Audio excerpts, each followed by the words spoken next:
Hello there, I'm Amanda and welcome back to my channel with a sweet Tilly here. What a superstar. For those of you who've not seen my channel before, and let's face it, it's probably most of you because it's quite a small channel, I'm a keen amateur gardener. My main interest is in growing fruit and veg organically. I have quite a small gardening space here, so I'm all about trying to come up with ideas to cram in as much stuff as possible. And to that end, I want to give you an update today on my front garden, because some time ago I realised, why am I not utilising this space in my front garden? It makes no sense. There was this horrible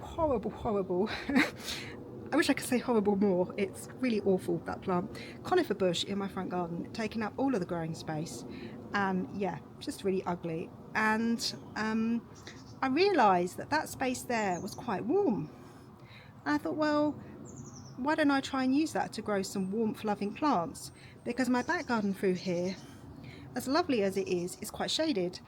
And while it's great for me because I'm English and I wilt in the heat, it's not so great for some of the warmth loving plants. And yeah, the colour of my top here is kind of a clue as to which plant I'm talking about. I tried to grow it last year in my back garden.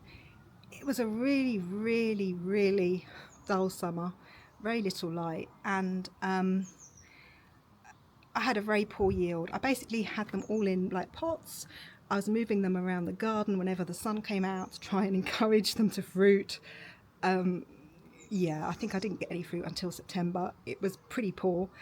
But now I've got this front space, which is a sun trap, and they're doing much better. So let me take you through and show you, you know, exactly what the progress is. The other good news that I can share with you as I'm taking you through to my front garden is I have invested in some better equipment, so hopefully there's going to be a lot less shaking going on videos going forwards, because yeah, they were really hard to watch. So let's come through to the front. Always quite challenging to film in the front garden because, one, I'm trying to not get things like my house number in shot, and obviously also my neighbours have lives and they go about their business, so fingers crossed it goes okay today. Here we are then, back out here in my front garden with my 4 tomato planters. As you can see, there's a bit more in them than my last video. They're looking a bit more alive now. I have to say I am really chuffed with my decision to put the planters in place and not to try and dig into this soil. Look how dead this soil is. I mean, literally, even the weeds don't look happy. I mean, so no hope of growing any nice flowers or vegetables there. Yeah, it's just conifers, they just have this effect on the soil. They take out a lot of the goodness, and it's really hard to use that soil for a long time afterwards. So if you are thinking about putting conifers in your garden, maybe think again if you're planning on growing other plants. So I've got two different varieties of tomato here. The 3 here are a type of red bush tomato, which I shall put in the description, because I always get the name wrong, so I'm not going to attempt it now. And then here I've got Golden Sunrise, which I've grown many times before, and it is truly a delicious variety. They're only meant to go ripe, you know, they're ripe when they're yellow basically. You don't need to wait for them to be red to eat them. Utterly delicious, and yeah, I love that variety. I've tried to make this space look a little bit more attractive by putting in some flowers. They're not all out yet, as you can see, but what I've basically done is I've chosen flowers which have those beautiful open flower structures, you know, like daisies basically, as these are really fantastic for pollinators and will help to get the pollinators in to also pollinate my tomatoes. I've got some gazanias here, not out yet, but they look beautiful when they're out. Poppy at the back, calendula, that's a type of marigold, and also something called a delosperma. I don't know if I'm saying that right. The flowers aren't quite open yet, but you can see they're going to be this beautiful bright pink colour when they come out. I don't do class when it comes to gardening. I like all the bright brash colours. And then if I come in here, I don't know if you can see, but I was so happy when I saw this yesterday. Look, look, look, look, look. That there is a tomato. Very small, but yeah. There will be tomatoes this year. So exciting, so exciting. Really happy with that. And yeah, I think this space is only going to look better as the summer progresses, as these flowers here come out, and as obviously I start to get some fruits on the tomato plants. So yeah, I think I'm going to be eating lots of really lovely juicy tomatoes this summer. Just a side note, in case you're wondering, Amanda, why have you got a pile of twigs in your front garden? When I first put these planters in, I realised that to the feline world, they just appear to be giant litter trays, lovely soft soil.